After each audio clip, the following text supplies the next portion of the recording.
In Nigeria, in Akwana, Otutuoma, Ekaro, Jamwali, and welcome to Daybreak Show right here on Trust TV, reaching you from Abuja. I am Ayuba Ilya. Super excited to have you on the program. Good morning, Sumaya. Good morning, Ayuba. Good morning, Nigeria. Welcome to Daybreak. I am Sumaya Abubakar. It's going to be, of course, interesting 2 hours show that we have for you, put together for you this morning. So, Ayuba, a lot of things have been happening on the streets of social media. I mean, we've seen a lot of governors making reforms, in their various states.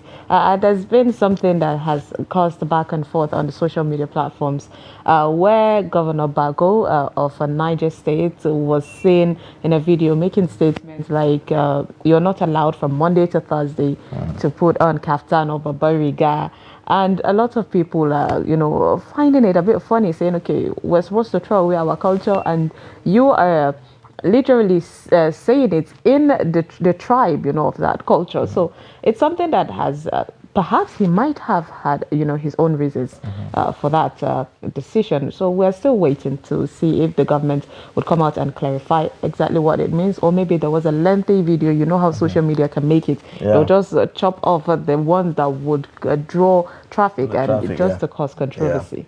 We'll see how all that plays out, but one thing is sure, you'll definitely see the reactions and some backlash, if you like, if that's truly what the situation is on ground. For the next 2 hours, we'll be taking a look at also other issues on the program, the news highlights, and top on the headlines this morning is the resolution, or I would say the truce that seemed to have been brokered between the conflicting parties in River State, if you like, the Governor Fubara faction and former Governor Nyesom Wike yesterday met with President Bola Tinubu, where resolutions were taken.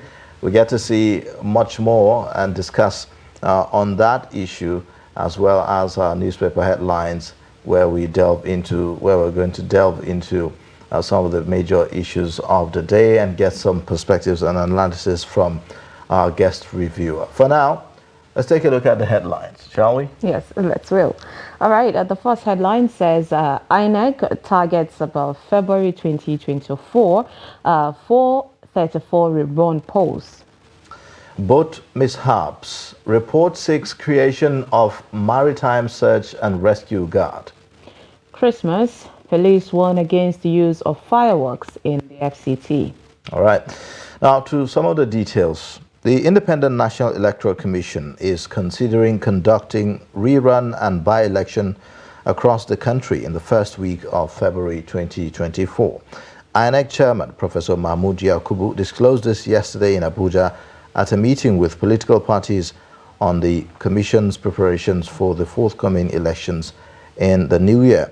He remarked that at the end of the litigations arising from the 2023 general election, the courts ordered the Commission to conduct rerun elections in 34 federal and state constituencies, 1 in the Senate, 11 federal constituencies, and 22 state constituencies. The INEC chairman said that the Commission was also required to conduct by-elections to fill vacancies arising from the death or resignation of members of the National and State Assemblies, and it intends to combine and conduct the two categories of elections on the same day. It, however, said that the Commission will meet to review preparations and announce a definite date, including the detailed timetable and schedule of activities for the elections. Following the incessant boat mishaps in the country, there are calls for the creation of Maritime Search and Rescue Guard to address the situation. This is part of the submissions of a study report by General Manager, Area Offices Coordination, National Inland Waterways Authority, the NIWA, Temi Fiberesima, titled Memorandum to the Secretariat Ministerial Committee to review search and rescue operation in Nigeria inland waterways. Fiberesima, in his report, proposed that the needed Maritime Search Guard administrative and operational structures should be run at the very beginning by NIWA and Nigerian Maritime Administration and Safety Agency, NIMASA, under the Ministry of Marine and Blue Economy as well as agencies under the Ministries of Transport and Defense. According to the report, NIMASA will be the lead agency as it has better financial muscles and is the custodian of the International Maritime Organization in Nigeria. The report said NIWA's inclusion hinged on three major advantages, which are being the landlord of the lands of the nation's inland waterways, its relatively widespread such as the area office and infrastructures, whilst as well as its encompassing function to build up and amend the country's inland waterways. All right. The Federal Capital Territory FCT Police Command has warned against the use of fireworks, firecrackers or knockout throughout the celebration of Christmas and New Year in the territory. Now, addressing journalists at the Police Command headquarters in Abuja, the Commissioner of Police, CP Haruna Garba, said that the ban on the use of fireworks became necessary, which he said may cause panic or apprehension to the residents during festivities. He also disclosed that the command has deployed human and material resources at the command's disposal across the nooks and crannies of the FCT to ensure a hitch-free festival. According to him, the deployment of its personnel and material resources is characterized by visibility, policing at various places of worship and event centers, and raids on identified black spots.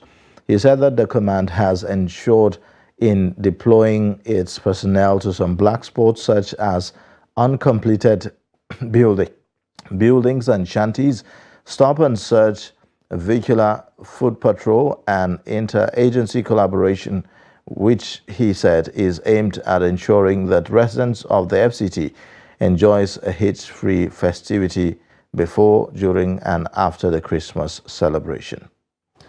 All right, I will now bring you the packages that we have put for you this morning. Now, stakeholders in the education sector have described the rising state of out-of-school children, particularly in the northern parts of Nigeria, as disheartening and unacceptable. They stated this at the 2023 Bauchi Education Summit held in the state. Adamu Imam has the details. The State Minister of Education, Yusuf Sununu, at the gathering announced that the federal government's newly established National Commission for Almajiri and Out-of-School Children is set to commence activities.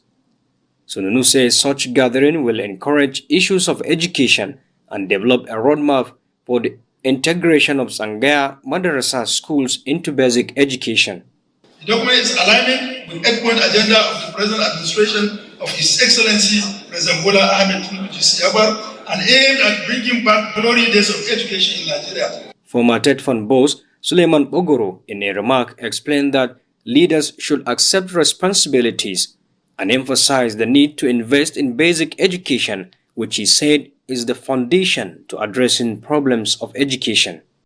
We are looking at issues that will proceed to nurture the future of Bauchi State, which is not possible without access and quality of education. Access to education and improving the quality.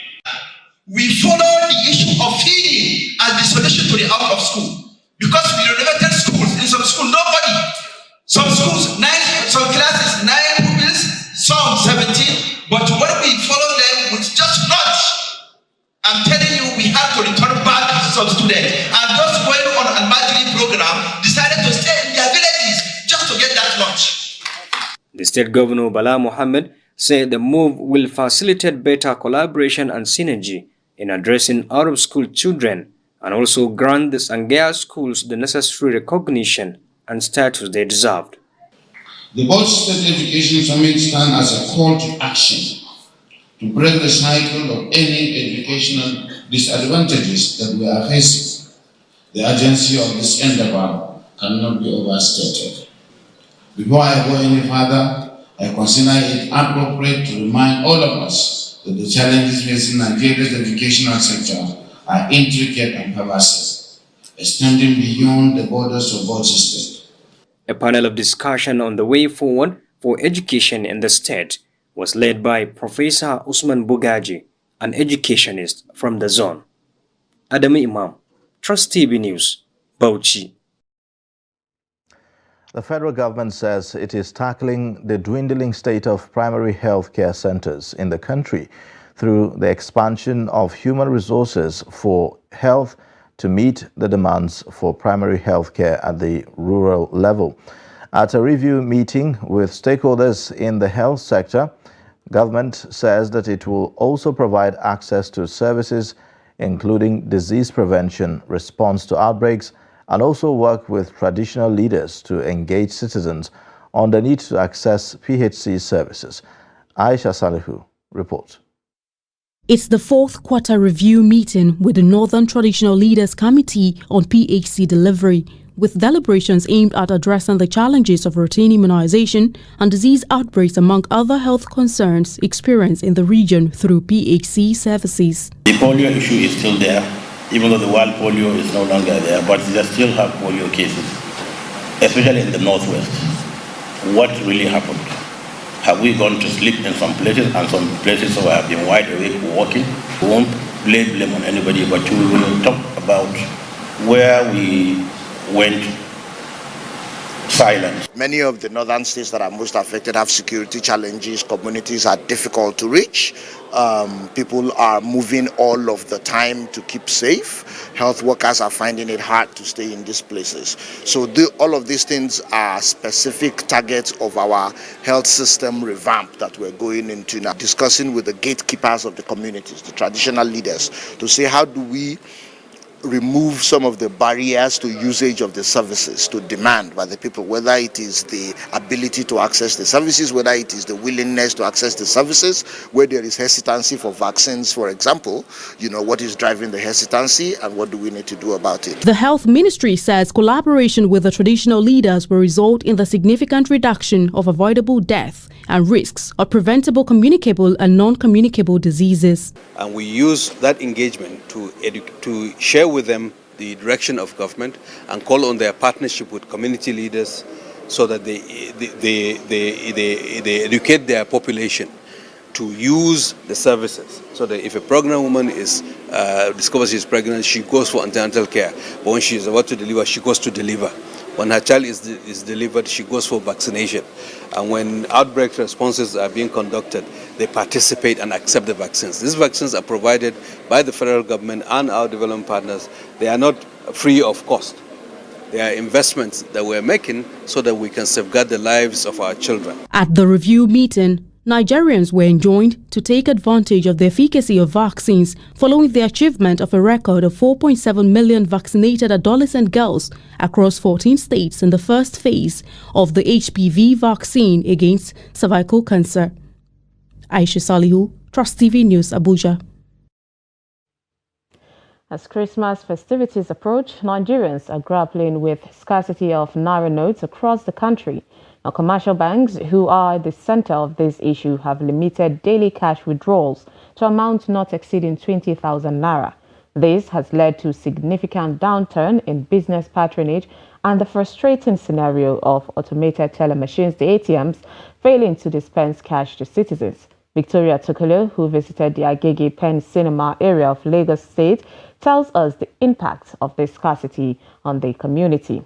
Her report is presented from our studio. As Nigeria grapples with the challenges of inflation, there's a further uncertainty in the air as preparations for the approaching Christmas celebration seem to be affected by the scarcity of naira notes, which has become a pressing concern for residents and businesses alike in this festive season. Commercial banks, grappling with their own challenges, have implemented restrictions on the release of large quantities of money to customers. In Lagos State, the impact is visible, with numerous automated teller machines seemingly unable to dispense cash to citizens. Those that do are restricted, allowing only interbank transactions and keeping withdrawals at no more than 20,000 naira per day. This limitation has prompted a significant response from point-of-sale operators in the state.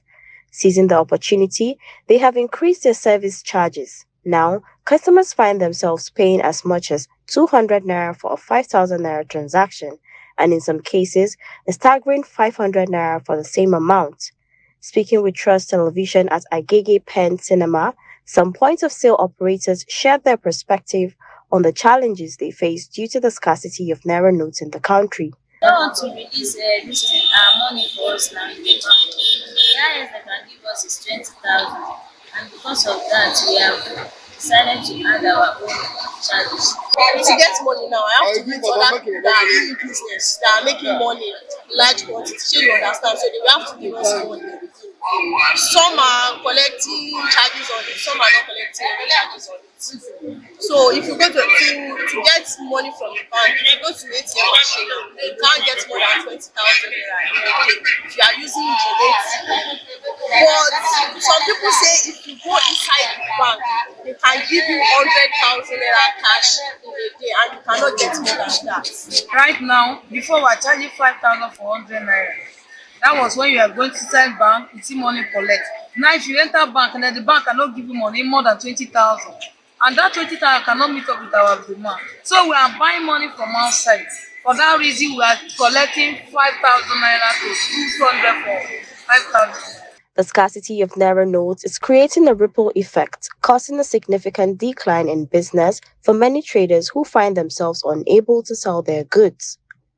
In the midst of the scarcity of naira notes, some citizens who spoke with Trust Television shared their struggles and how it's affecting their ability to prepare for the upcoming Christmas celebrations. POS, who want to collect 5,000, some will say 400, some will say 500.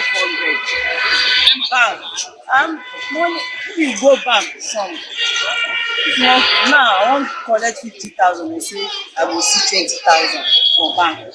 I went to the bank on Friday, so I wanted to withdraw 40,000. They said I cannot withdraw more than 20,000, and this has really been affecting our business. Being festive period, at least we need money maybe to buy things for our children, so we cannot eat, and we have money in the bank, we cannot withdraw it.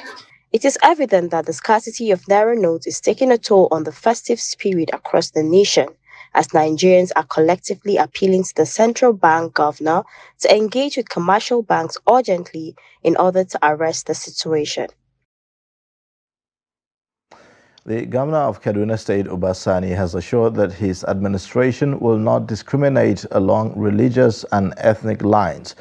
The governor gave the assurance at the Kaduna Unity Christmas Festival of 9 lessons and carols organized by the state chapter of the Christian Association of Nigeria to promote peace, love, and rebirth of the nation. Trust TV's Bello Musa has more. Christian faithfuls across the state converged here for the 2023 Christmas Carol in Kaduna. It was a colorful rendition of songs from different choirs across the state.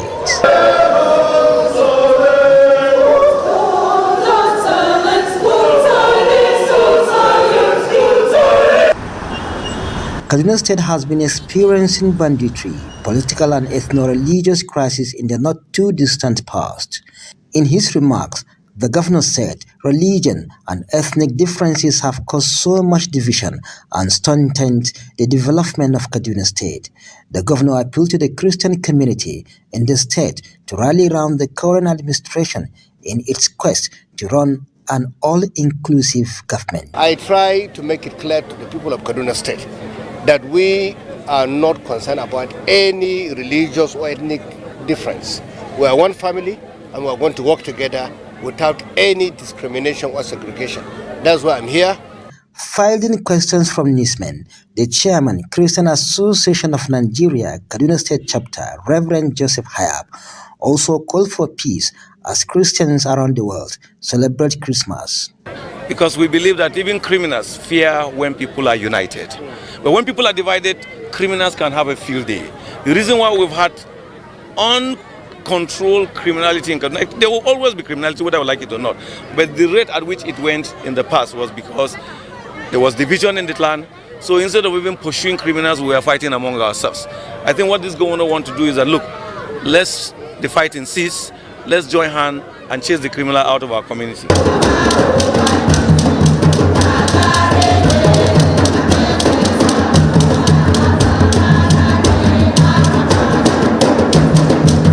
The Festival of the 9 Lessons and Carols reflect on the story of the fall of humanity, the promise of the Messiah, and the birth of Jesus.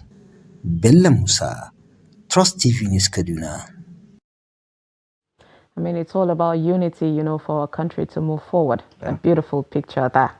All right, I will say, you know, happy Christmas preparation, happy festive period for all Nigerians and everyone in the world. Well, we'll take a quick break, and when we come back, it will be time for our first discussion this morning. So stay with us. What NAFDAC is doing is making sure we are safeguarding the health of the nation. 80 million people have been accounted for that have glaucoma worldwide.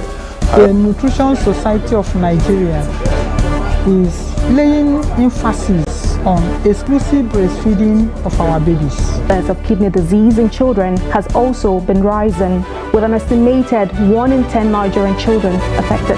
And that sometimes those products contain things that could harm you more than you would expect. So you would have long-term damage which could affect your health over time. Intermittent fasting indeed is beneficial.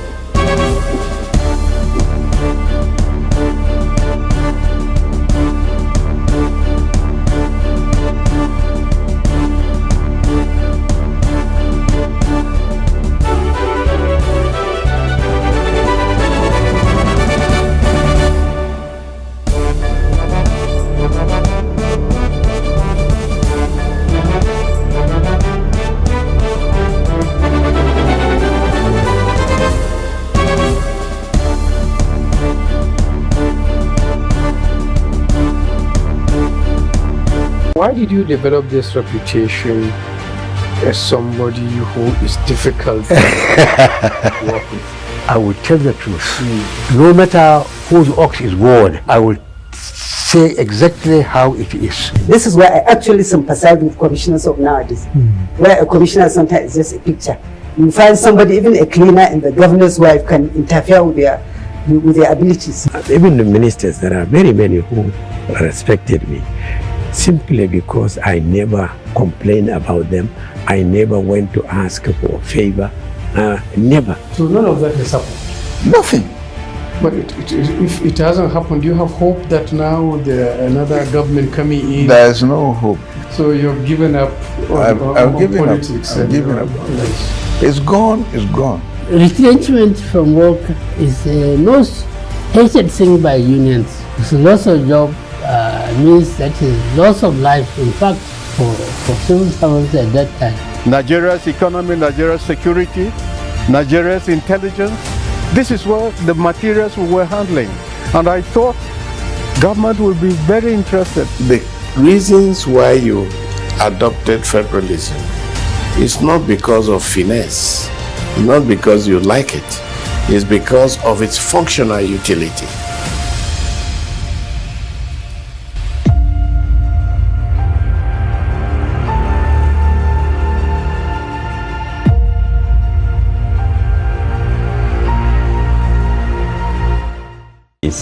If the federal government goes bust, believe me, everything in the economy is just a matter of time it will go bust. So first of all, about maybe slightly above, below 70% is in federal government securities. If government has banned importation of fertilizer and states are doing it at the level of governance, but I believe that production and distribution of fertilizer should be left to the private sector. This is the general multi-purpose card, and it has a chip here. So this chip is about 80 kilobytes. The one that you get from the bank for ATM is just 4 kilobytes. So this is like 20 times.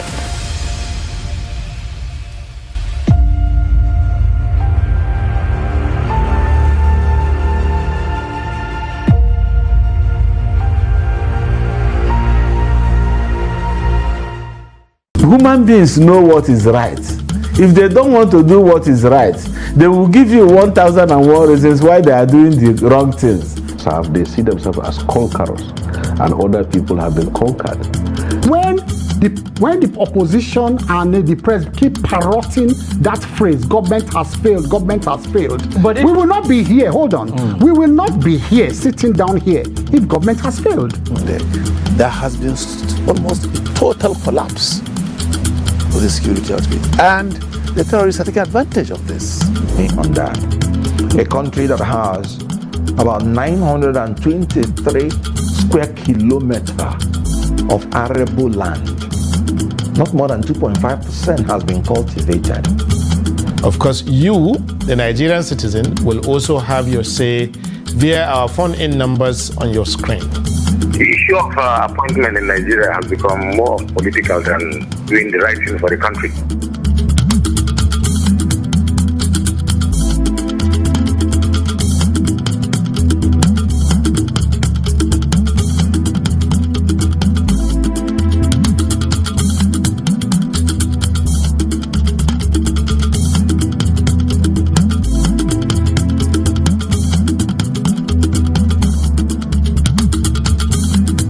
This is Africa Update on Trust TV. I am Ayuba. Thanks for joining. Rest of Africa, stand and make sure that our people understand. And the story of the OAU can be told and retold. It cannot be denied that it made a contribution to the process of decolonization of the continent in many ways. Ethiopia is where it is today in no small part because of the tireless efforts of the African Union and the wisdom of its deeply held belief in the principle of African solution to African problems. The bulk of African countries were under colonial rule in 1945. So they did not take part in the negotiations that established the Bretton Woods institutions. But the African continent is not included in the South-South relations.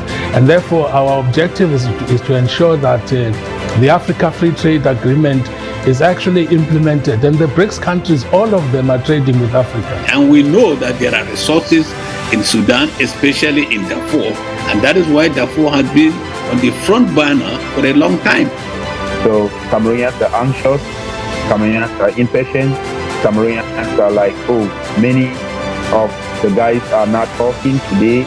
You can read it all over the social media. Egypt has officially declined to accept fleeing Palestinians for fear that the more Palestinians you accept across the border into Egypt, the more trouble there may be for the country in the nearest and farthest future.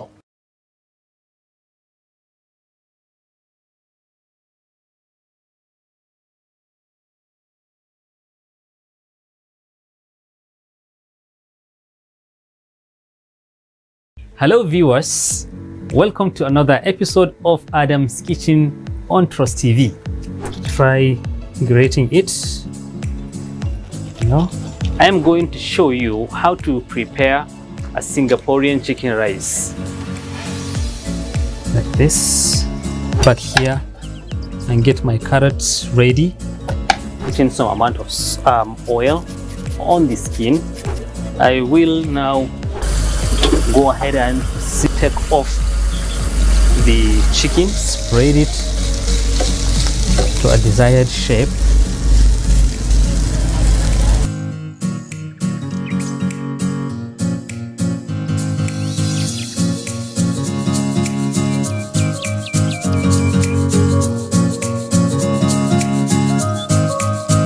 Hello and welcome to Creative Lounge on Trust. Term damage which could affect your health over time. Intermittent fasting indeed is beneficial.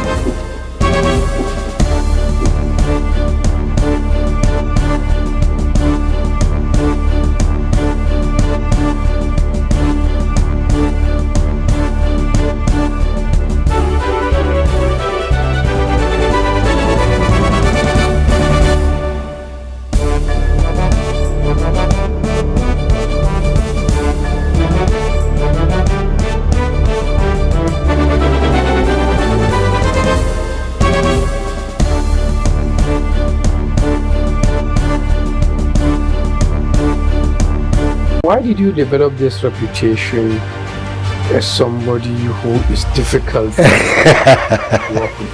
I will tell the truth. No matter whose ox is gored, I will say exactly how it is. This is where I actually sympathize with commissioners of nowadays, where a commissioner sometimes is just a picture. You find somebody, even a cleaner and the governor's wife, can interfere with their abilities. Even the ministers, there are very many who respected me, simply because I never complained about them. I never went to ask for a favor Never. So none of that has happened? Nothing. But if it hasn't happened, do you have hope that now another government coming in? There's no hope. So you've given up I've given politics? I've given up. It's gone, it's gone. Retrenchment from work is the most hated thing by unions. It's loss of job means that is loss of life, in fact, for civil servants at that time. Nigeria's economy, Nigeria's security, Nigeria's intelligence. This is what the materials we were handling. And I thought government would be very interested. The reasons why you adopted federalism is not because of finesse, not because you like it. It's because of its functional utility.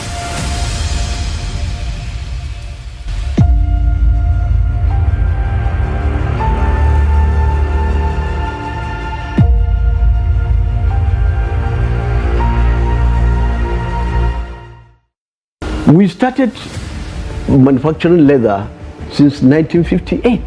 But the most important thing is that if the system is checked correctly, we won't have where we are now.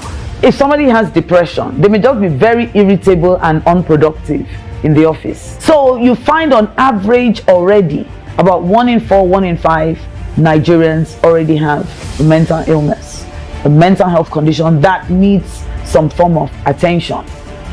No matter how good an economy is, if the federal government goes bust, believe me, everything in the economy is just a matter of time it will go bust. So first of all, about maybe slightly above, below 70% is in federal government securities. If government has banned importation of fertilizer and states are doing it at the level of governance, but I believe that production and distribution of fertilizer should be left to the private sector. This is the general multi-purpose card, and it has a chip here. So this chip is about 80 kilobytes. The one that you get from the bank for ATM is just 4 kilobytes. So this is like 20 times.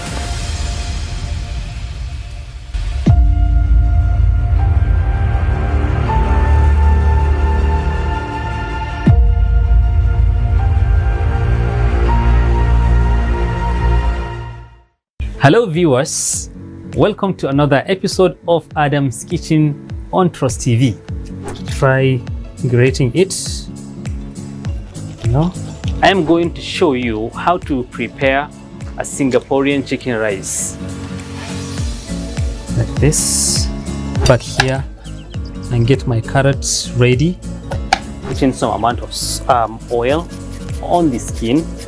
I will now go ahead and take off the chicken, spread it to a desired shape.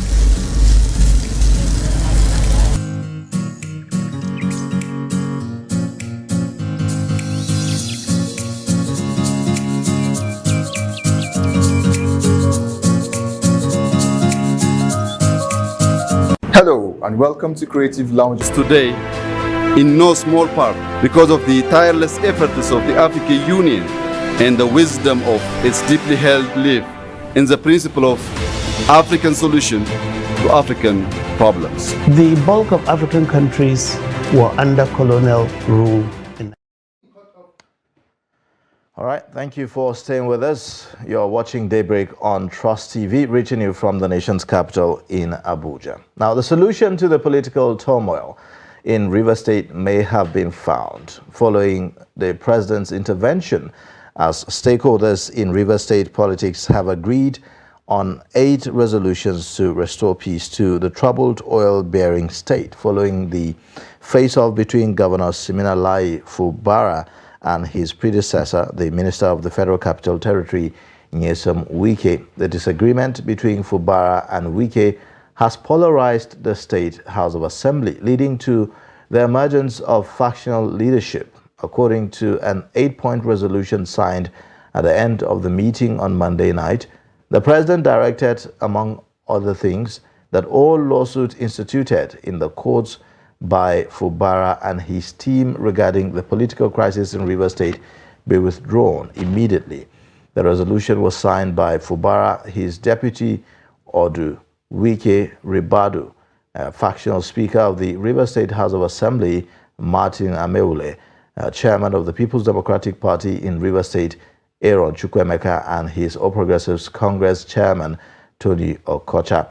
Now, according to the directive, Fubara was mandated to represent the 2024 appropriation bill he had earlier presented to the 4-member State House of Assembly to the full House. Now, this is our focus on this segment of the program, and quite a number, about 8 points resolutions were agreed upon yesterday following that meeting. We'll look at much more from that, but I mean, Sumaya, this is something that has dragged till this moment, and a lot of people didn't see it coming. Well, some have seen it coming, but for many people, they didn't see it coming because it was, I would say, it was still early to think about this kind of conflict, at least not at this magnitude, between a person who is considered to be the favorite or the anointed one, quote and unquote, of his predecessor, Governor Nyesom Wike, and now they fell out just a few months after, the elections. And a lot of people have been asking the questions, and yes, in bits and pieces, some of the reasons why what happened started coming out. We started hearing people who are, observers of Rivers politics saying things along the lines of, it's about retaining control. Loyalty. The former governor retaining control in the state and retaining his structure, quote unquote. He himself alluded to that fact, and talking about appointments in the state.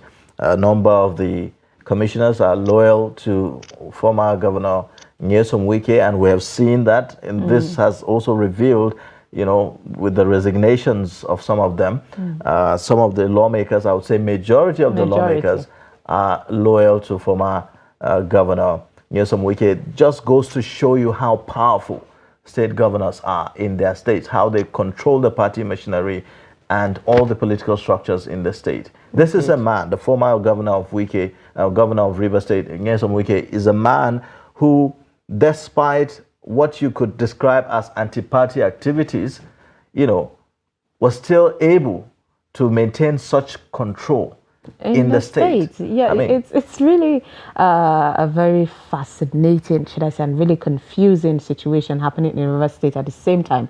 I mean, we saw the former governor of Lagos, Fashola, coming out to say that the president is not expected to mingle or to, dive into exactly what is happening in Rivers State, when a lot of stakeholders were calling on, the president to mitigate, to at least fill in that gap and make sure he called these two people to settle. But how we even got here is the most, confusing part of it, the godfatherism thing of how you did your time. And there was a video clip, taking you back to when Wike was facing almost the same thing with what's his name? Rotimi Amici, exactly. And then you come back now and you want to take that same. But it was a really sad situation, and both of them at that moment were only thinking about, I need to assert myself in this point. I need to assert myself. So right now that these people have sat down and at least somebody has been there, the president and other, a lot of people, they were mentioned of, stakeholders, the traditional rulers from Rivers also in that meeting, sitting down to talk about the situation. It's something at least that is progressive. Again, we would look at how reaching these resolutions are really to put to rest this matter once and for all, whether or not it will actually yield the desired results, because it's one thing to have this formal meeting and have these agreements in the public glare, but it's another, to actually see that the two have actually agreed to work, but then, if you ask me, I would say, okay, so as a governor, shouldn't the governor have the powers to take decisions as he pleases? Shouldn't he have the powers to decide who he wants to work with in his cabinet, for instance? And, all the other political actors in the state at the local government level, for instance. Yes, at the local government level, it is expected that local governments as third tier of government is supposed to run with some level of autonomy, because they are the chairman, local government chairman are supposed to be democratically elected. But that's not what we have seen over time. And hopefully this is what these resolutions will address, and we'll see how it goes. But for the mention, let's take a look at all the 8 points that were outlined in that agreement. One of them, like I mentioned, is that all matters instituted in court, by Governor of Rivers State, Sim Fubara, and his team in respect to the political impasse be withdrawn. The impeachment proceedings that was initiated against the Governor of Rivers be withdrawn immediately. It's one of the resolutions. Then the next one is about the leadership of the Rivers State House of Assembly. Initially, there was a back and forth, and there were factions. You have the Martin Amewule faction, and you also have the Edison Ehis faction, who is loyal to Governor Fubara in the state. But as it stands now, the Martin Amewule shall be recognized alongside the 27 members who resigned from the PDP. So that's on the Wike faction, or the Wike side of things, if you like. Now, the remuneration and benefits of all members of the Rivers State House of Assembly and their staff must be reinstated immediately, and the Governor of Rivers State shall henceforth not interfere with the full funding of the Rivers State House of Assembly. Again, first of all, how did governors become this influential in the first place? How did the governors become this powerful, such that they are able to control the state legislative arm? The former governor, Wike himself, I'm sure, is part of the issues. If you talk about the funding of the state assemblies, there have been executive order in regards to that, to the effect that states should be able to receive state assemblies should be able to receive their remuneration, directly from the federal purse. And because of the relevance of this is to deal with the issue of the overbearing influence of state governors on the state legislature, on the state legislative arm. But here you have what really happened. Fubara is expected now to hands off, anything that has to do with the funding of the River State Assembly. Yes, that's the ideal. But what about the former governor that also benefited from this arrangement, where he had the control over the state assembly funds? Again, they were from the same camp. So if we're seeing this, it's looking like I did my own and I enjoyed all the attachment that came with it. But then it's your turn, but you cannot do this. Exactly. But anyways, it's good that we're back on track. So let's take a look at some other resolutions. The next one is about the River State House of Assembly shall choose where they want to sit and conduct their legislative business without interference or hindrance from the executive arm. So the demolition of the state assembly in the state has been a hindrance to the Amewule-led faction to meet, and there were speculations that perhaps the burning and demolition of the state assembly itself was to kind of pose a challenge for their lawmakers in terms of where they should meet and so on. So at one point we saw the Fubara faction meeting in the state government house, and the other faction, nobody even knows where they meet sometimes, because and then you have these security officials that will usually deny them access to the assembly prior to the demolition and so on. So perhaps this will lay to rest if the lawmakers have the ability to choose where they should meet and so on. The other resolution that was passed, like mentioned earlier, is the representation of the state budget.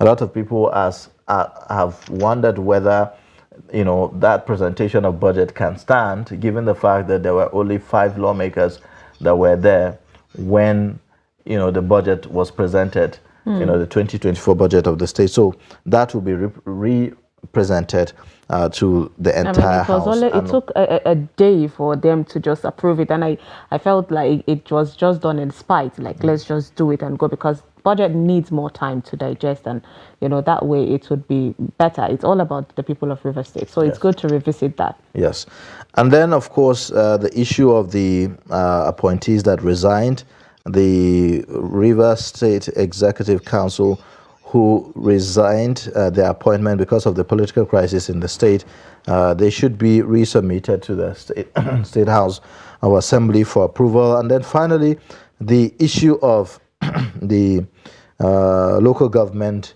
areas, that there should not be a caretaker committee for the local governments in River State. The dissolution of the local government administration is null and void and shall not be recognized. So we'll see how all that pans out in the coming days, whether or not these resolutions will bring a final end to the political impasse in River State. Let's get some perspectives. We have now joining us Dr. Agoso Bameyi, a public affairs analyst who will be talking about this. Thank you so much for joining us on Daybreak this morning, Doctor. Thank you for having me, and good morning, Nigeria. Yes. Well, quite a lot, really. Let's get your take on the developments in River State, first of all, before we even look at the resolutions.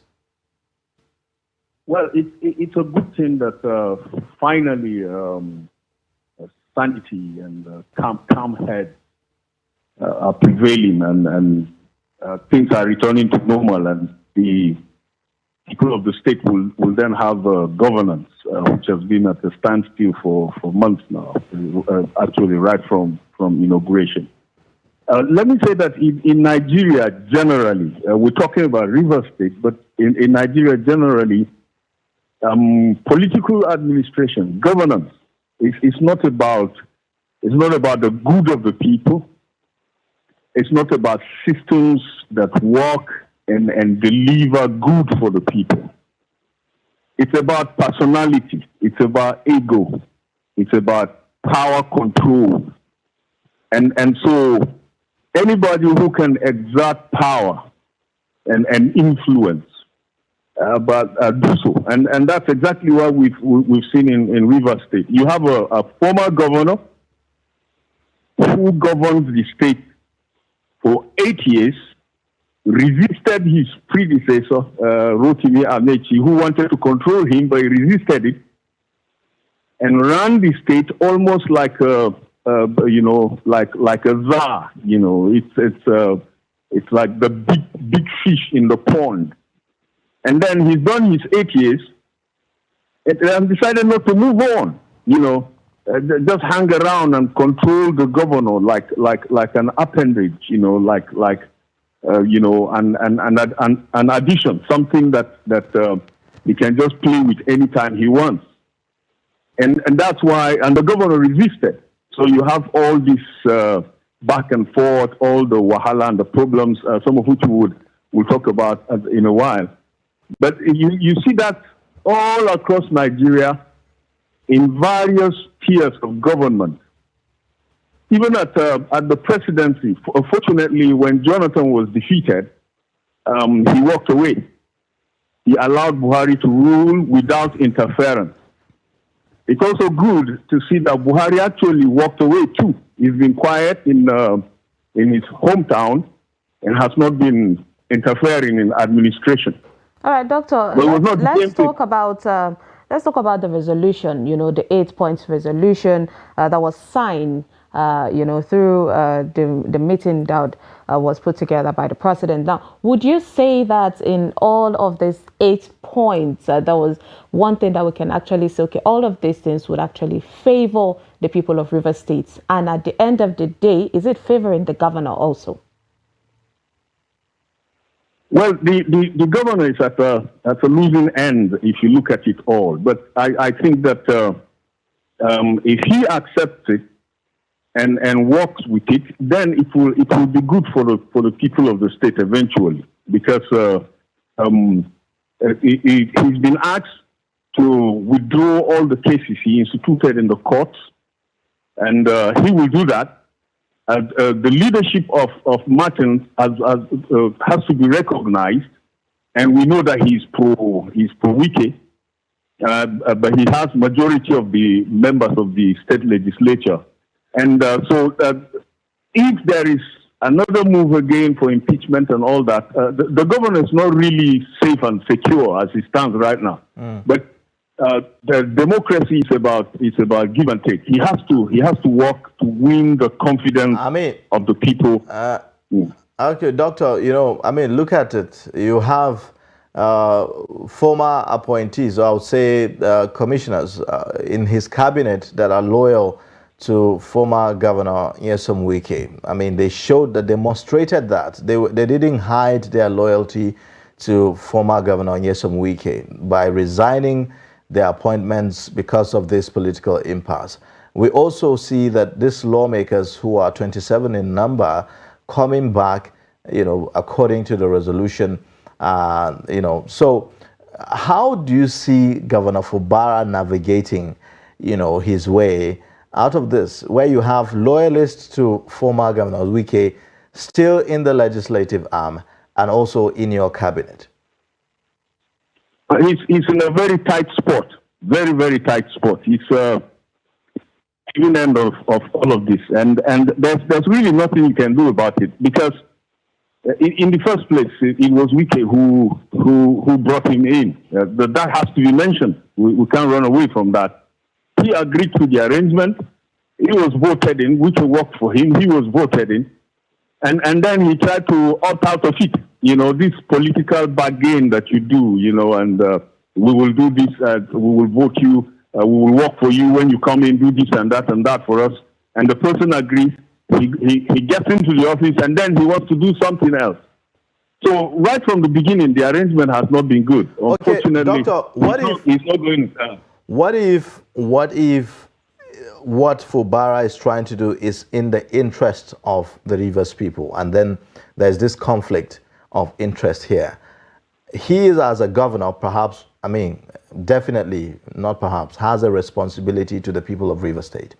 And in carrying out that mandate, how do you think that this whole arrangement can hinder him from actually executing and achieving all that he has set out to achieve as a governor? His stand to act as the governor and to be recognized as the governor and to work as the governor is the right thing. Governors should be independent of political influence from the federal level, or politicians from within the state, or even the former governor. So, and that's why I sympathize with him, because it's actually something we've been talking about. Our governors, our local government chairmen should be free and act independently for the good of the people.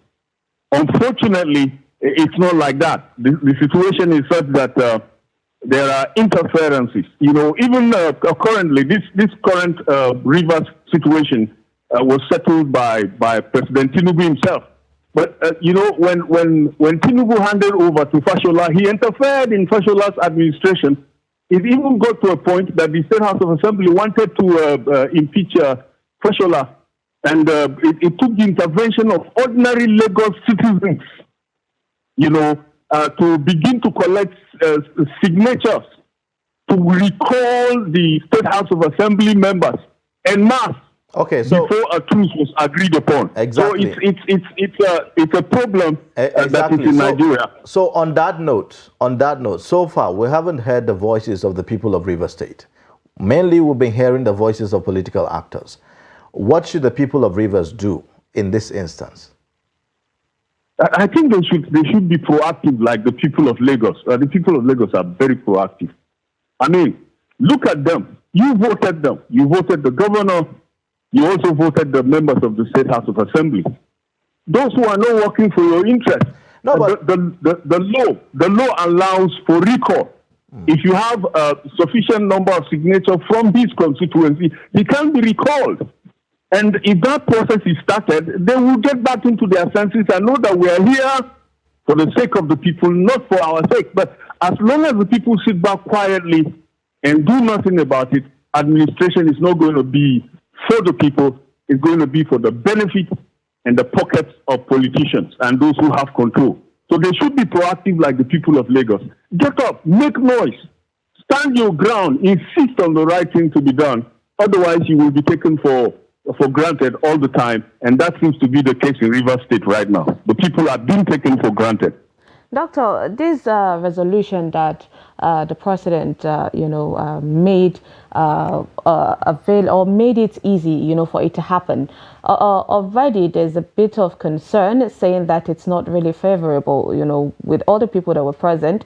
Nigerians were saying that it doesn't really favor Governor Simi Fubara. And you mentioned earlier that it could be that he was in a tight spot, to sign these things. Among the 8 points, only one of them, which is the second one, actually favors him, saying about all the impeachment proceedings initiated against the governor of Rivers State should be dropped immediately. Apart from that, nothing is really favoring him in that part. I mean, the commissioners are going back, to be reinstated by those same House of Assembly members who also left their initial party to the other party. So would you say that this resolution would actually work, in the long term? Like, we will never hear of this kind of dispute again between Wike and Fubara? The only way it's going to work is for Fubara to submit to it. And that's why I said he's in a very tight spot. On the surface, on the face of it, the Rivers State conflict has been resolved, but it's just for now. If he attempts to exercise his independence and be a man of himself, he's going to run into trouble. So we're going to have to wait to see how things turn out in the next few months. And as we go down the road in the life of this current administration. But as it stands right now, Governor Fubara is in a very bad place. He would have to play Wike's ball, or else eventually he's going to lose, because he's actually on the way out. Your commissioners, lots of your commissioners are not with you. A majority of the State House of Assembly are not there with you. The political structure is not there with you. I mean, he was bound to lose eventually. I think that he understands it. That's why he agreed to this arrangement. It's not a good one. It's not a perfect arrangement. Okay, Doctor. This resolution was signed by the PDP chairman in the state. And it's quite curious why a PDP chairman in the state will sign a resolution that says that 27 lawmakers who left his party, the PDP, to the APC, will be reinstated as lawmakers, against the pronouncement of Edison Ehi, the factional speaker of the Rivers State. It's quite curious, really, to see that happen. What does that say about political party structure at the subnational level? And, this posture of former Governor Wike, still being in the party as a PDP member and, just dabbling and, what do you call, fraternizing with the APC in such a manner that he's now even an appointee of the APC and so on. Yet there's nothing disciplinary about, what the PDP will do. Unfortunately, the PDP, especially in Rivers State, cannot do anything to Wike because, Wike is PDP in Rivers State. Let's tell the truth. Let's not run around about it. He's been allowed to take total control of the party. The state chairman is a Wike boy, so he has to sign that agreement. There's really nothing they can do as far as Wike is concerned. So, and the national PDP is not cohesive enough to also deal with Wike. That's the situation we are in now. It's very undemocratic. Technically, we can safely say that Rivers State is a one-state party, or I would say it's it's a single-party state. One party state. I dare say it's a one-man state, but not even a one-party state, because one man controls the party that controls the state. Whatever he says, the truth of the matter is that as it stands right now, when Wike sneezes, the whole of Rivers State catches cold. Unfortunately, that's how undemocratic things have become, and the people of Rivers State have allowed themselves to be taken for a ride by a single individual. That's where we are right now. Now, Doctor, people of River State would, come out to say that their voice are not really heard. I mean, we've seen situations where a lot of, citizens come out to air their own grievances and opinions about how the political world is going, but then nobody really listened to them. So do you think that there should be some kind of constitution or a body that would take care of these internal political issues happening in states, considering that the president does not even have the right or say to, reach out to the state people and make the decision for them? So do you think in states like this, there should be something, a constitution governing this godfatherism of somebody, trying to outshine the current person or holder of a particular seat? The truth of the matter is that there are controls in place. There are legal, constitutional checks and balances and controls in place. But for two reasons, it's difficult to enforce it. And adding another legal control will not resolve it. The two reasons are this. One is attitude. The attitude of the people, we just sit back there quietly and we're seeing one man growing strong and strong and strong, and we don't do anything about it until he becomes a very powerful person and can take the state and the political party for granted. The other thing is the attitude of the political leaders themselves. I mean, when you're done, when your term is done, please move on and allow the person who comes in to settle down and be free to really run the administration so he can take responsibility for it. As it stands right now, a lot of state governors cannot really take responsibility for what is going on because they are being remote controlled either from Abuja or somewhere else. Now, the second problem is the process of primary elections that determine who stands as a candidate in the political parties. That's where the challenge starts, because the primaries are done through delegates, and the delegates are up for sale. Everybody knows that the delegates are up for sale. They are up for sale to the highest bidder. And usually the highest bidder is not the best candidate. As far as genuine administration, as far as bringing development is concerned, the highest bidders usually are business people who are using politics for business. And when they enter in there, they would only think about themselves and how they can control power perpetually and continue to stuff money into their pockets and their accounts. And that's where we have the problem. So if we're to change anything, it should be with the party primaries. Okay. Find a way that the delegates will truly have their mind and decide on the qualities of the people, not on the amount of money given to them. Doctor, what are the options before the national party, the national body of the People's Democratic Party? So far, we haven't heard anything from the national body, the People's Democratic Party. So what are the options for them really to intervene in the political impasse in Rivers State to protect the People's Democratic Party in that state? In a normal situation where things are done properly, given the fact that Wike has openly worked against the interest of the party, and he currently holds a federal position that was given to him by an opposition party. In a normal circumstance, he should be expelled from the party. And that's where things are done normally. But PDP cannot do that to Wike. Right now, PDP cannot expel Wike. And why is that? The reason is that there's a term I would love to use, but it won't be nice on the air, so I'm not going to use that term. As it stands right now, if PDP expels Wike, it spells death for PDP.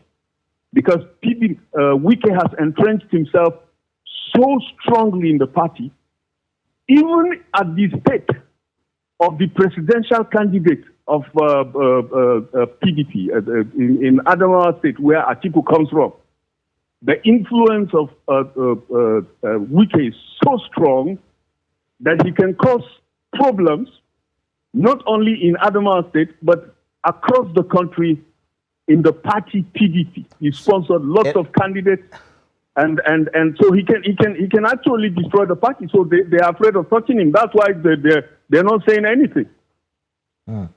In essence, you are saying that the powers or the influence of the FCT minister has gone beyond River State, politically speaking. Yeah, it's gone. The truth of the matter is it's gone beyond River State.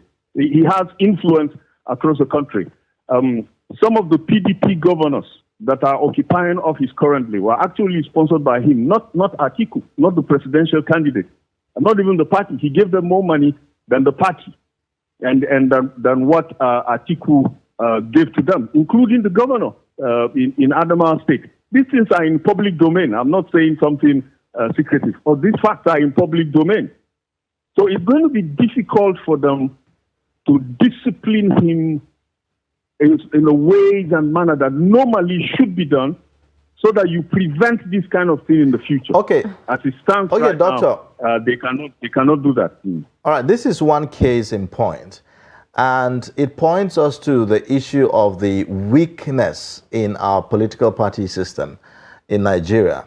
What should we be doing, to reform the political party system in a way that party will really be supreme? Because as it appears now, the party is not supreme. It is not. It is not. The party is not supreme.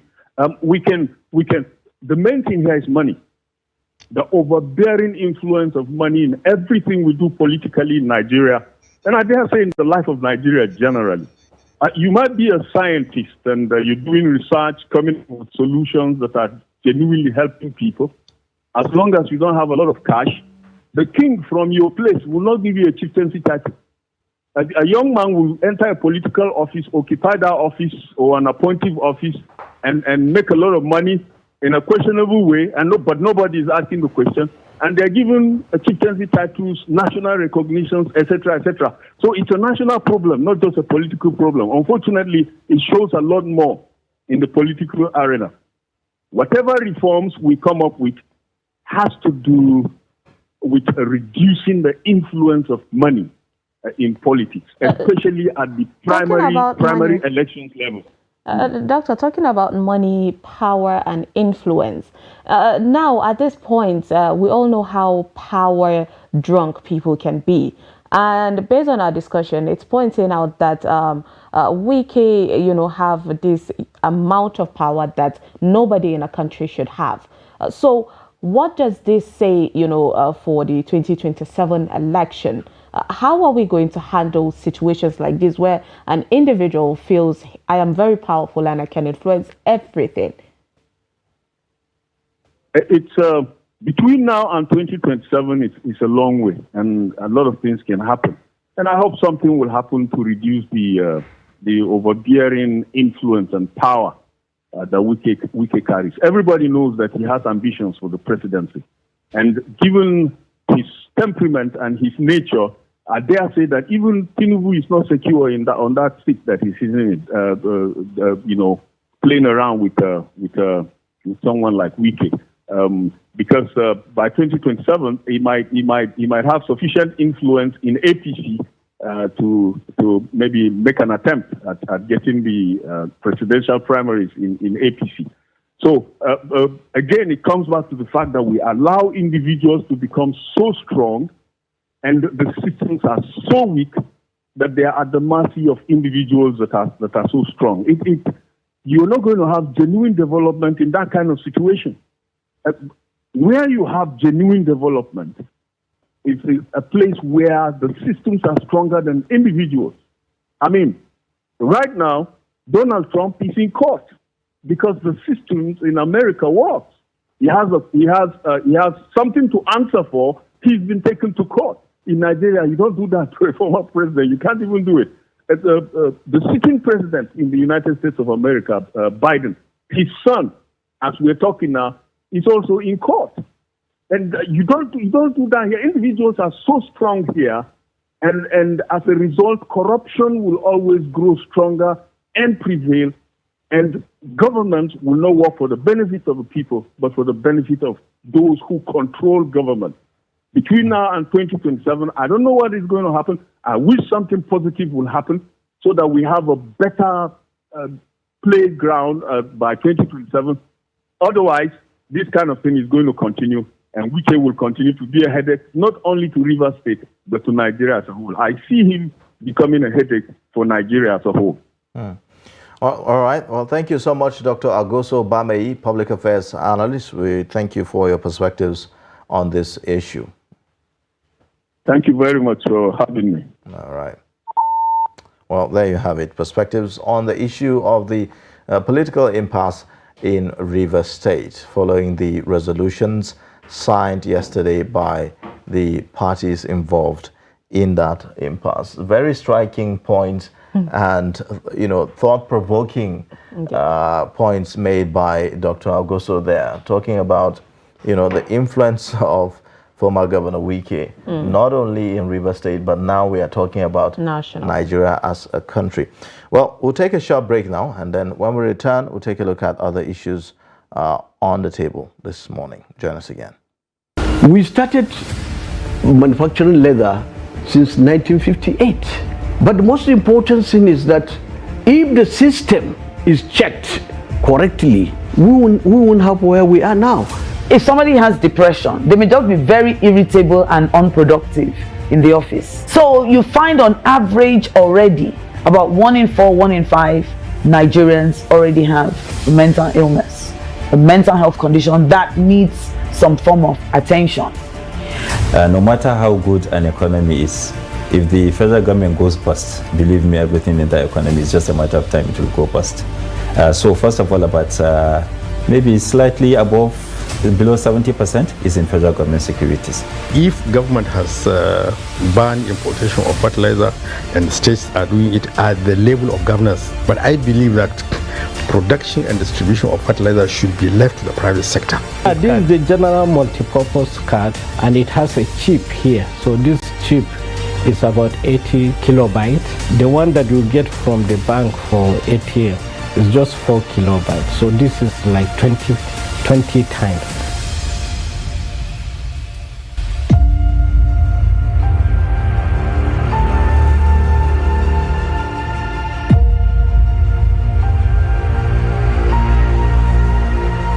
Hello viewers, welcome to another episode of Adam's Kitchen on Trust TV. Try grating it. I am going to show you how to prepare a Singaporean chicken rice. Like this. Back here and get my carrots ready. Put in some amount of oil on the skin.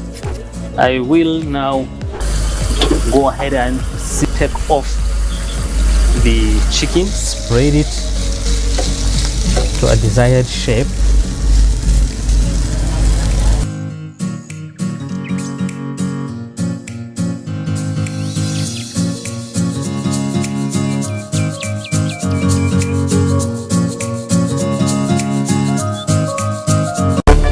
What NAFDAC is doing is making sure we are safeguarding the health of the nation.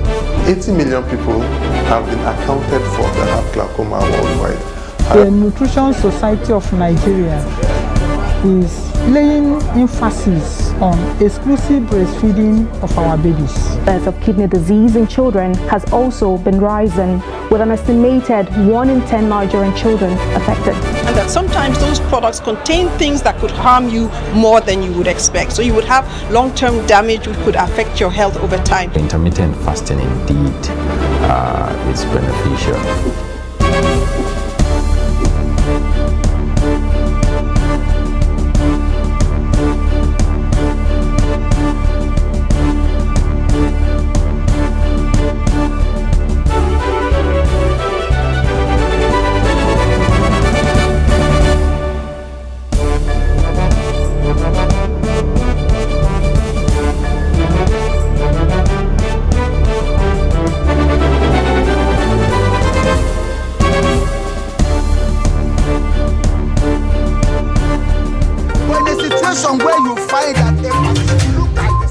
necessarily tribal or regional.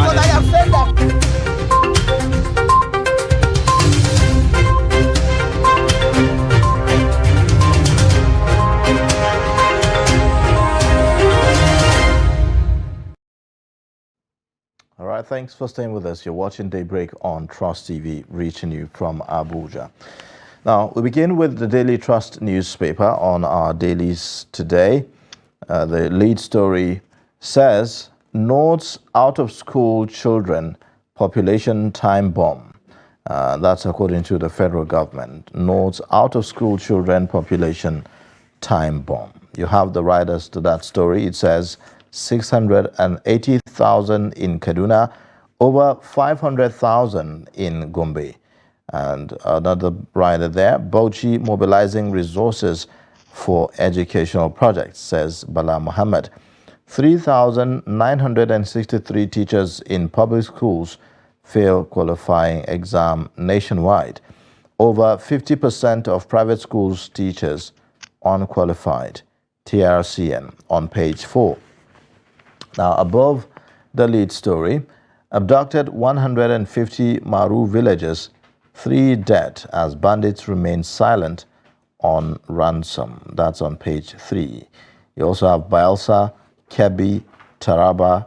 Others can't survive without FAC disbursements, according to report on page 23. So, talking about states that can generate internal revenue in a way that they can be self-sustaining.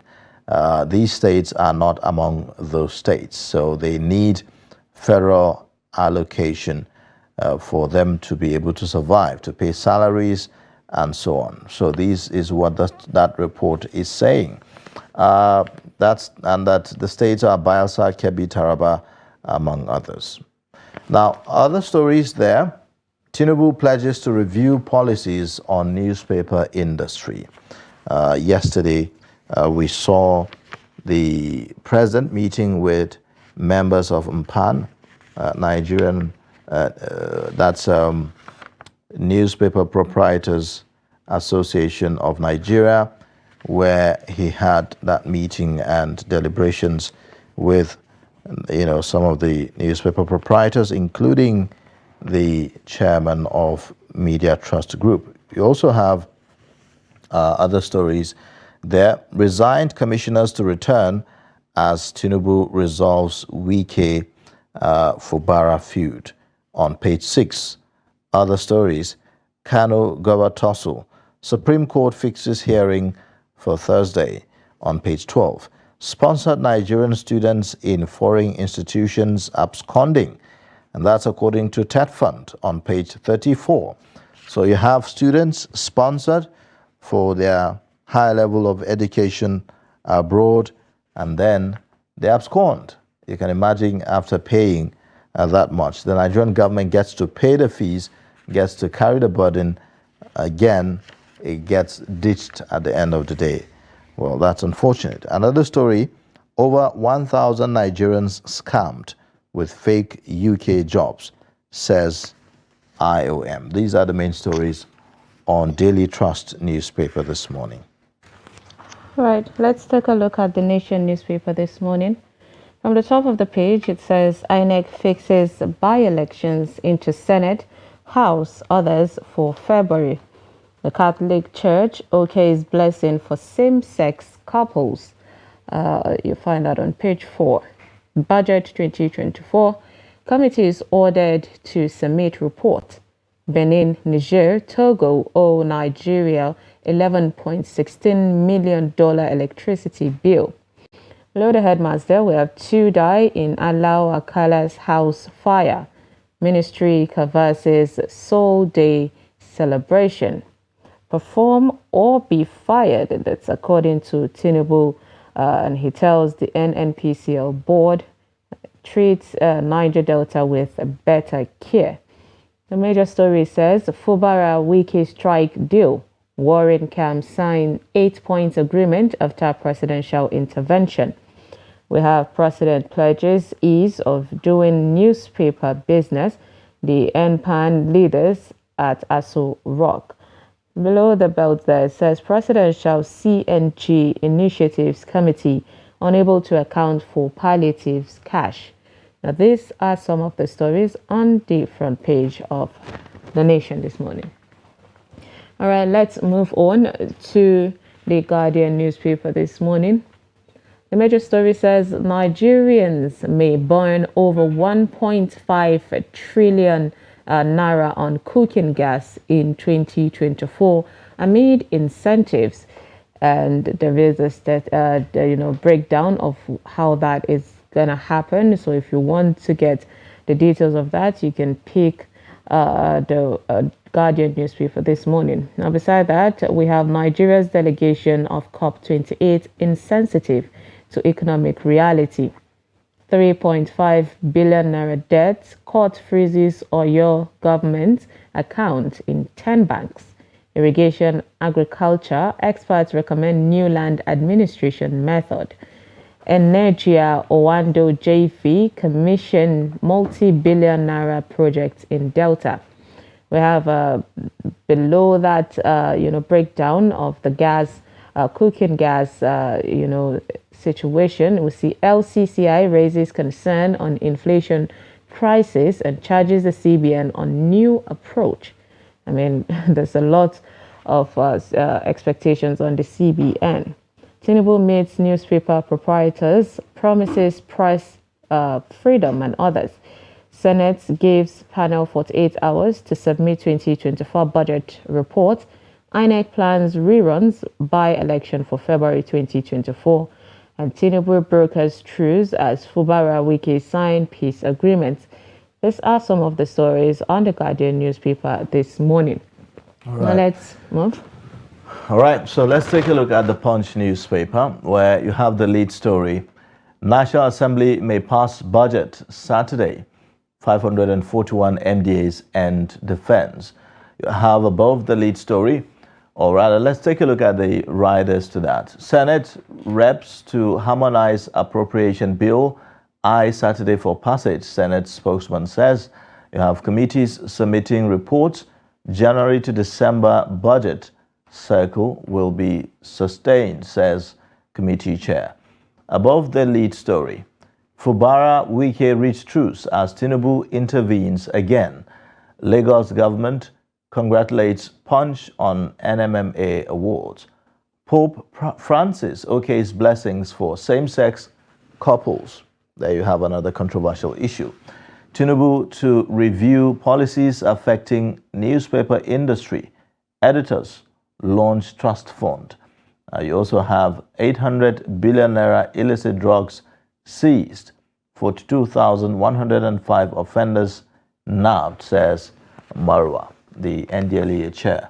Husband kills wife over food in Lagos. 2 killed as fire raises laid Alao Akala's residence. So these are the main stories on the Punch newspaper this morning. All right, let's move on to News Direct newspaper this morning. The top of the page says Nigeria's revenue increased by 181.82 billion naira in November. That's according to the FAC. Wike Fubara reached truces. Tinubu resolves conflict. You find that on page 3. Banks liquidity plunges to 300.68 billion naira in August 2023. That's the CBN report. Bottlenecks in federal tax policies limiting Lagos internal generated revenue. That's according to Sanwo-Olu. The major story, it says, I won't allow businesses die on my watch. According to President Bola Ahmed Tinubu, hints on granting waivers to airline road transport operators in festive season as the newspaper proprietors seek tax waivers to cushion rising costs. You find that story on page 3. We have about food security. Naseni signs MOU to kickstart production of coal-based fertilizer in Nigeria. That's, a great step to take towards tackling food insecurity. Now, these are some of the stories on Nigerian News Direct. Right. So let's take a look at the Daily Sun newspaper. You have the lead story there. It says EC report. Kebbi, Akwa Ibom, Katsina, top states with poorest IGR. Lagos ranks first with 650 billion naira. Rivers, 172 billion naira. Delta, 85 billion naira. And Anambra, 33 billion naira. Other stories. Peter Obi alleges threat to life for refusing to accept bribe. Two fear death as fire engulfs residents of ex-Oyo governor Akala. You also have other stories. INEC may conduct 2023 rerun elections, by-elections in February. These are the main stories on the Daily Sun newspaper. All right. So let's get some perspectives to these stories that we just read out on the front pages of our newspapers. We have in the studio Dr. Theophilus Abba, the Director of Programs, Daily Trust Foundation, for perspectives. Thank you so much for joining us. Thank you very much. Good morning. You're welcome. All right. Well, quite a number of stories this morning and a lot of developments. Before we delve into some of the stories, we've touched on it earlier, the political impasse in Rivers State. There's a new development to that. Resolutions have been taken, about 8 of them, and it's dominating headlines this morning. How sustainable do you think that those resolutions will be in the coming days? Well, what happened in Rivers, I don't know whether it is now in the past form or whether it's a continuous issue, but what has happened in Rivers State is an embarrassment to our democracy, because apparently there is an overbearing influence of one man over a whole state, as if it were a personal estate. And, the governor coming under threat barely 6 months after he was sworn in, threat of impeachment, and the constitution says that, look, there must be gross violation of the law, and we are not even sure of what law he had violated before the impeachment threat. It's quite unfortunate. But it was a positive development yesterday that the president intervened, directly intervened.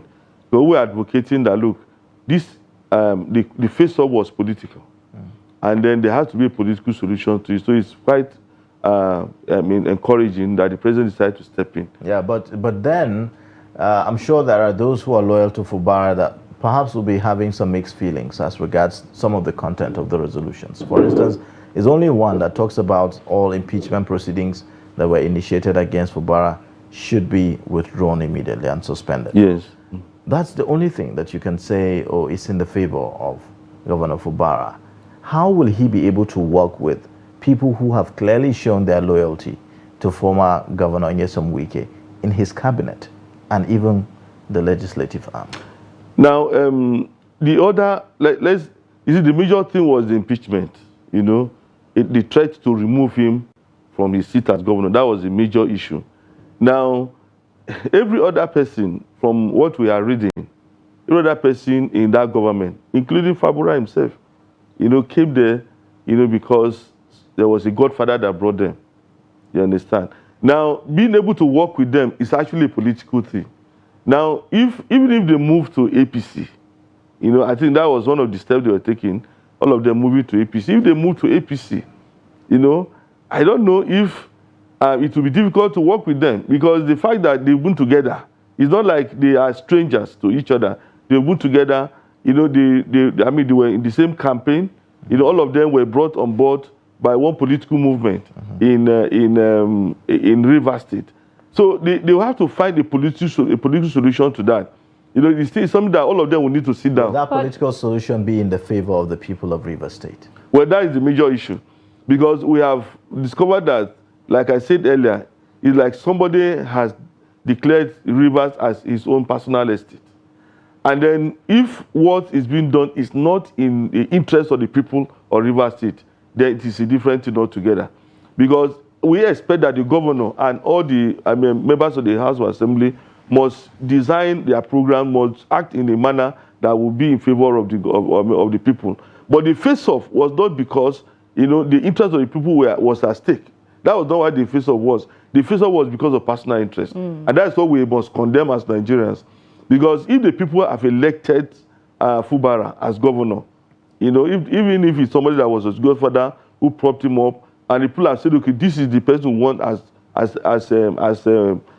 our governor, they voted for him, then he must be allowed to work as governor. Okay. And the House of Assembly must also work in tandem with whatever policies is coming up with. Talking about that, earlier you mentioned that Fubara needs to find, you know, a way to work with these people. But at this point, should he sleep with his eyes, you know, one eye open? Considering we know how important it is for an elected person. We saw the president, how he took his time, you know, to carve out his own cabinet. So definitely right now, Fubara knows that he's not holding the rail to this journey. So should he be, you know, concerned of any future situations like this coming up, of this impeachment threat? Now, what I'm thinking is this: with the intervention of the president, you know, I think the intervention is the beginning, you know, of the settlement of the face-off between Fubara and the House of Assembly members, or let me say between Fubara and Wike. It should be the beginning. It should be, because the baseline is that there should be no impeachment. But I'm thinking that every other thing can be worked out. That is my own feeling. Every other thing can be worked out, because they are all politicians. They come from the same political family. You know, they can look at themselves in the face and say, look, you have done this. I don't like it. I don't agree with it. There will have to be amendments. So we expect to see more resolution, more agreement among these feuding parties. Well, hopefully we get to hear, you know, see positive results, you know, yielding for the sake of the people of River State. Now, Doctor, let's move on to the major story on the front page of the Daily Trust newspaper, saying the not out of school children population is a ticking time bomb. That's according to the federal government. Now, one of the fear of the federal government is this jackpot syndrome that has been going on, where we saw example of health workers, you know, we don't have enough of them. And the federal government were pushing for universities to, you know, produce more graduates in order to fill up this vacant position. But if we're even starting from the primary school and we're not even having enough, how can we navigate, you know, to reach to that point of at least Nigeria retaining that human resources that we keep bragging about? And plus the insecurity, what's your take on this large number? Because there's about 680,000 in Kaduna. We have 500,000 in Gombe State, and other, you know, situations happening like that. Well, you know, we are reading a lot of statistics about out-of-school children in Nigeria. And there's actually a policy, the National Policy on Education. And the policy is saying that every child, you know, between the age of, let's say, 5 and 12 must be in school. That means that from primary school, minimum you must be in primary, and you must have both primary and junior secondary education. That's the policy. Now, the problem we have is this. In spite of the fact that this policy has been put in place for a very long time now, we have not seen a serious enforcement of the policy. And that's why we have out-of-school children. Because it presupposes that, you know, every child should have access to free basic education. That means that if this child is in school, he may not need to buy textbooks, may not need to pay school fees. Then there's the school feeding program. Now, if you look at the national policy on education and you back law, you see it is a law, you know, that school children minimum basic education should be given 1 meal in a day. It's actually in that document, in that policy document. And now the major issue is the government has not seriously enforced this policy, because if you enforce this policy, parents will be compelled. There should be a punitive punishment for not allowing your child to be at school. If you find your child on the road hawking, what do you call it, granite, hawking akamu, hawking akara, when you ought to be at school, there should be something to be done to you. But you see, we'll keep talking about out-of-school children. You know, over the years, we've been asking maybe World Bank or several international organizations to give us money to take them. We've written policy documents, all sorts of things have been done. Desk work has been, a lot of desk work has been done on out-of-school children.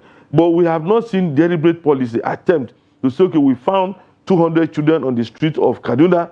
They were supposed to be at school, they are not at school. And so who are their parents? We are going to arrest them, prosecute them. It has not happened.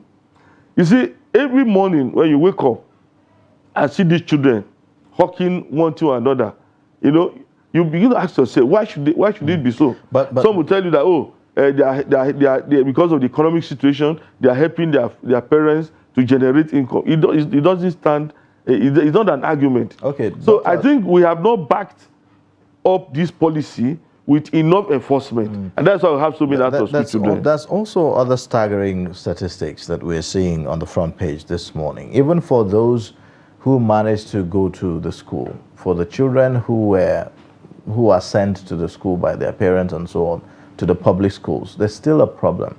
We're seeing the numbers here: 3,963 teachers in public schools fail qualifying exam nationwide. Other statistics by the TRC and the Teachers Registration Council of Nigeria, I believe, says over 50% of private schools teachers are unqualified. So it's not only the public schools, even in the private schools, we are talking about how qualitative, you know, is the education that children are acquiring in our schools, and so on. Okay, now there are two issues. Now we're talking about out-of-school children. Now talking about the quality of teachers. Well, if we say we don't have quality teachers, now we have a lot of institutions. You know, there is the National Teachers Institute. There are the colleges of education. We have universities have faculties of education and all this and all that. They are supposed to produce teachers. But what has happened in Nigeria is this: a lot of persons who are trained teachers, they don't want to teach. That is number one. So they have to leave the teaching profession to other fields. Some of them have become broadcasters. Some of them have become accountants. Some of them have become PR people. You know, if you go around and you ask people around at random, what did you study? You'll be shocked. Somebody say, I had B.Ed this. I had B.Ed biology. But most of them are not teaching. And that is one of the reasons why we don't have qualified teachers. Poor remuneration is now, leading to that. basically poor remuneration. Then there are people who have single honors degrees, maybe in sciences, in social science, in arts, you know, where they can't get jobs. So, I mean, the low-hanging job is the teaching profession. So they have to now go to the classroom to take whatever is being given to them to teach. Now, what I'm bringing out is this. You see, when NTI, Teacher Registration Council, says that they are not qualified, it's not like they don't have the knowledge to be able to pass down. Because if you look at the curriculum that we use and the teaching material that we use, you have textbooks that you give textbooks to children. And if you have completed secondary education, you should be able to read the content of the textbook. So you'll be able to pass the knowledge to children. But if you talk about methods, teaching method, they may not have the teaching method. If you put them in a hall and say, okay, how do you teach so and so science subject? Because they have not passed through the curriculum studies, they may not be able to pass the exam. You understand? So there are a whole lot of things that come in. But that does not mean, that should not be an excuse for so many out-of-school children. We have people who did not study education, but when they enter into the class, they can deliver, they can teach. And they are saying that many of those who teach in private schools are not qualified. Not qualified because they don't have teaching qualification. But Doctor, speaking about this no qualification, I mean, we've seen situations where an NYSC, a core member would come out and it's not even able to articulate, a lot of things, which come back to the poor, education system. So with the budget that the federal government, plays on the money that would be dedicated for the education sector, do you think that we'll be able to at least use this training and retraining method in order to at least get these people that are not so qualified to meet up to the standard? Oh, that is the strategy, actually, that you have to retrain these teachers. If you test them and discover that they have deficiencies, you should organize some kind of crash programs for them. If you teach, let's say, mathematics, I will now know that there are some basic marks that you don't even understand, so you'll be able to teach. You can put you in a studio you know, put them in a room and take them through, you know, and they will be able to, to understand. You talked about some NYs who cannot articulate. Well, there are some who cannot articulate. But let me tell you, there are so many NYs that are very good. You know, because I don't like it so by maybe we just emphasize the deficiencies. There are so many Nigerians graduates who are very, very good. Many of them are very good. You know, they can do, can defend their qualification. So we have some of them that cannot, you know, but then there are so many. So I know that, we have issues with the education sector, but then if even the TRs, the Teacher Research Council, if they will do what they ought to do, you know, we can remedy this situation. All right. If you can, okay. Let's move on to other stories then. That's all right. Yesterday the president met with members of MPAN, the Newspaper Proprietors Association of Nigeria, and a lot of issues were raised. And I would say from the reports that we saw, focal or central to the discussions was the issue of access to local newsprints, you know, as a major challenge to many newspaper operators. How much of a challenge is this really? Maybe let's put it out there so that people know and understand that, you know, as you pick up a copy of the newspaper, many people have no idea what really happens before they get access to them. There are a lot of issues facing the newspaper industry. That is the newspaper production. Now, there was a time when we had paper mills in Nigeria. I remember when I was in primary school, there was this Apex paper, that was produced from, I think, around Jaba also. You know, so we had a paper mill. And then you could get newsprint from Nigeria. But sincerely today, if you need newsprint, you have to go to either Eastern Europe, or you go to China, or go to some European countries, you know, to get newsprint. And look at the cost of the dollar. You know, you can imagine what it takes to get the newsprint that produces one newspaper, because the dollar, the naira has so devalued that you need 1,000 naira to get $1, and this newsprint is not sold cheaply. So it's the value that we even put out when we say we are printing a newspaper. It's heavily subsidized actually. The paper that we read on the street, if you sell this for $2.50, it's heavily subsidized. So it's a major problem. And I think, this is my opinion, that the federal government made a mistake, you know, when they privatized some of these national companies, you know, because I was thinking that a newsprint must not be privatized, shouldn't have been privatized, because those who bought the newsprint companies from the federal government when the privatization took place have not been able to produce one newsprint. If you go there, I understand that the machines are bad, and everything there is in a state of disrepair, to the point that if they want to put it in order or put them in order and then produce newsprint, the cost of producing newsprint from those mills will be more than the cost of importing newsprint, which is not right. And now, you know, in many countries, newspapers are not seen as just transmitters of information. They see newspapers as another medium of educating the people. And what it means is this: there must be a measure of subsidy. You know, I'm always campaigning that, you see, the newspaper industry, the information industry must be subsidized. And many countries do it. You know, there are countries that will say, okay, we want people to see who their newspapers and read. I remember there was a state, I think it's in Europe. It's not the whole country, but a particular state. You know, they discovered that people are no longer participating in civic activities, and they did a research. So why was this so? Well, everybody was online. You read your stories online. You do WhatsApp or whatever. But it was because there were no newspapers where people, physically hold, you know, their papers, and they debate the issues on newspapers. So they asked, okay, what do we do? They now have to say, let us put money together and fund the papers. That means you are not asking the paper to publish a story in a particular manner, but want people to be involved in the activities, you know, in the country through debates in newspapers. Let me tell you, Nigerians, if you just need to go to the newspaper stand for you to be able to visualize this kind of debates. Yes.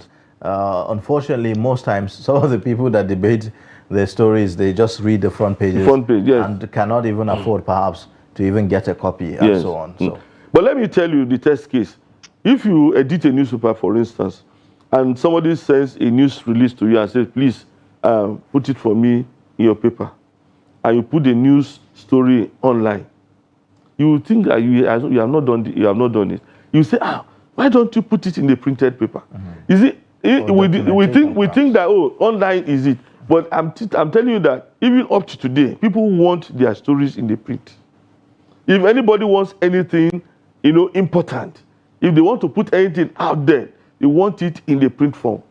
And so I think government must, find a way of resuscitating the paper mills. Right. I'm thinking that it won't be wrong for government to buy back some of those paper mills, because if they are thinking of taking back some power, industries, the power sector, then you also think about resuscitating the paper mills by buying them back from those who bought them at due to giveaway time, prices. of course, constraint, Doctor, we have to end to stop the show here. Thank you so much for your time, Dr. Theophilus Abba, Program Director of Daily Trust Foundation. We appreciate your time. Thank you very much. All right. Well, that's our show for today. In case you've missed, you can always catch up across all our social media platforms and also on our YouTube live stream. I am Ayuba Ilya. Thanks for watching. And please do stick around. At the top of the hour, Adeni Ajishefe would bring you sports, 360 sports, of course, that we have for you. Interesting show. I am Sumaya Abubakar. Thank you so much for staying with us.